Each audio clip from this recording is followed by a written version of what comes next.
Good morning. Good morning, ladies and gentlemen. Good morning. It's December 21st, Thursday morning, and we are about 2 weeks away from the end of this year. And I hope 2023 has been kind to you. I wish you an even better 2024. And once again, like most of my podcasts, I am doing something without much preparation. I don't have anything written in front of me except for my online responsible tourism course website.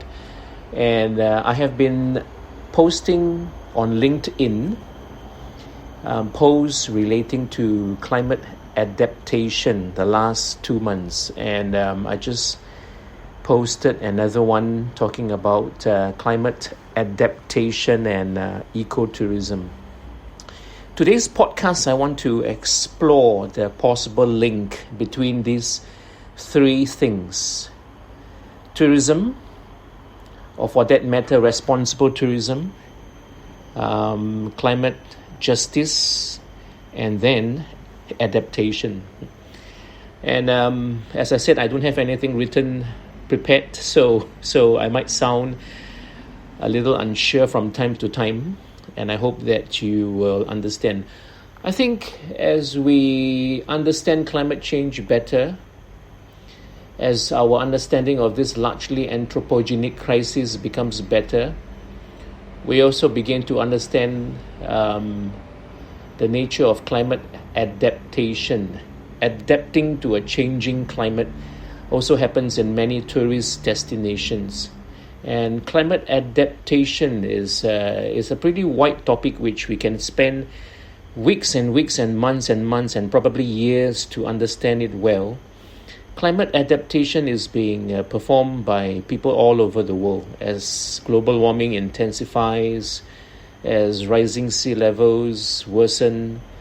In places like the Maldives, the government has already declared climate change as an existential threat and an emergency.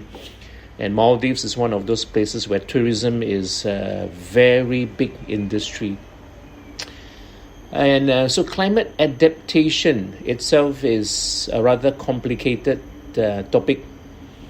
And also on the ground, it's not a straightforward exercise because adaptation is local. And climate adaptation is an exercise that is complicated because it involves various stakeholders. Adaptation is culture bound.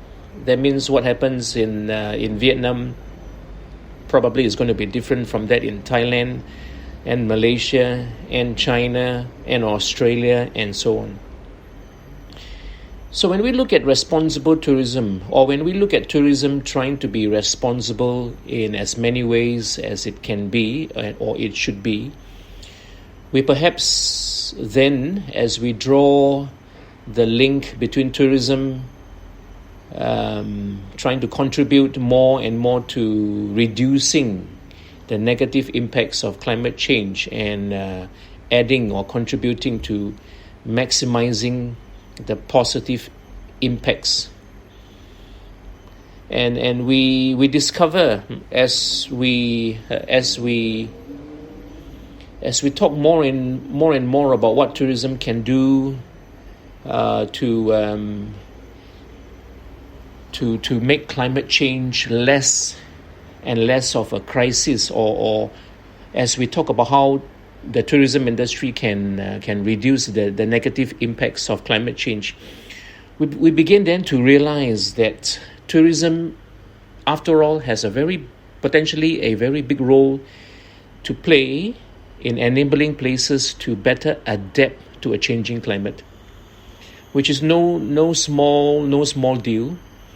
Adapting to climate change is also becoming increasingly urgent, as we have been saying just now, as places become less and less habitable, as conditions get worse and worse for many places, as resource scarcity becomes worse, as people discover that their daily lives, which is a big part of their heritage and their culture, is being disrupted. Traditions and practices, some of them no longer can exist in the ways and the forms that people have been used to. So this, when we look at how tourism exists in many of these places that are being impacted greater and greater by climatic changes, we discover that adaptation is becoming very, very critical. Adaptation is something that is very easy to talk about, but it's maybe something that requires the tourism industry to understand the potential role that tourist activities and the larger tourism industry can play. How does the tourism industry contribute to helping places adapt? So we have to also understand that adaptation means getting used to something. Adaptation means becoming more able to fit into a condition. Adaptation also means that we have to understand that we no longer can perform certain things the same way or same ways that we used to. Adapting to climate change in many cases also means that there is a change in the way people do things. There is a compromise or a level of compromise that people have got to understand. Adapting to climate change means we have to give up because we have to understand that certain things may no longer be quite feasible. We can no longer do certain things, and we can no longer do certain things to the extent that we used to. So the tourism industry is one where we mobilize people to go to places. The tourism industry is very good in bringing people to places and promoting things that are happening in places. The tourism industry has long been involved in educating people of things. So as we explore how tourism or responsible tourism can be used to help places get used to new conditions, adapt to new realities.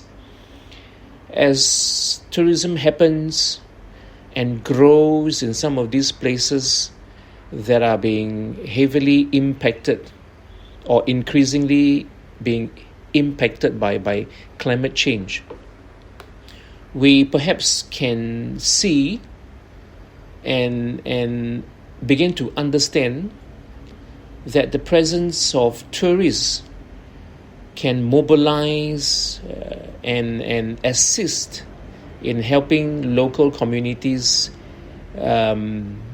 get used to new realities, helping or assisting communities to be better able to get used to new conditions, to influence and to shape new behaviors, to help communities to be better able to mobilize sufficient economies of scale and resources to be able to get used to new ways of living, to be able to have enough economies of scale to adapt. And so, having said that, when we are able to see that there's a link between these two things, and when adaptation gradually becomes something a little easier for places, and with a little help of the tourism industry, then maybe we can also say that the tourism industry directly and indirectly is actually assisting this thing called climate justice. Some of us here have a better understanding of this term climate justice or climate injustice. When we talk about climate justice or injustice, it refers to it is largely referring to how groups of people are able or are unable to live their lives to a decent standard or a decent means, because they are subject to certain advantages or disadvantaged situations concerning or relating to climate change. For example, the marginalized and the poor quite often find themselves having to live in places that are risky in terms of exposing these people to disasters, exposing these people to the ill effects of climate change. Because these people are often the weaker, these people are often people whose voice are smaller. These are the people who are considered minorities. So they do not have access to representations. They do not have access to a bigger voice. They do not have access to the means where they can have resources to help them. So these are the people who often find themselves living in places or conditions that are more prone, making themselves more vulnerable to the effects of things like floods, typhoons, droughts, and so on. So as we start to think deeper on how we do tourism in more and more places, we then probably can also discover the very innovative ways or innovative solutions where responsible tourism, or where the tourism industry, mainly but by the presence of having tourists, can at least bring about some changes, albeit sometimes the changes could be temporal changes, but nonetheless changes or an improvement to people's lives and living conditions, so that there's more possibility of creating climate justice. So there is the potential of an existence of a link between these three things: tourism, climate change, or rather climate adaptation, and climate justice. And I think as we transit, or as we enter into a new era where people talk about regenerative tourism, where people talk about using tourism as a regenerative force, a lot of these things will slowly fall into place. A lot of these new realizations will suddenly begin to slowly dawn upon us. This could be my last or last one or two podcasts as we usher in 2024, as we bid goodbye to 2023. I wish you a Merry Christmas, and do tune in to more of my podcasts, and may I find some of you as customers to my Responsible Tourism online courses. This is Kevin once again, and I bid you a temporal farewell. Bye-bye.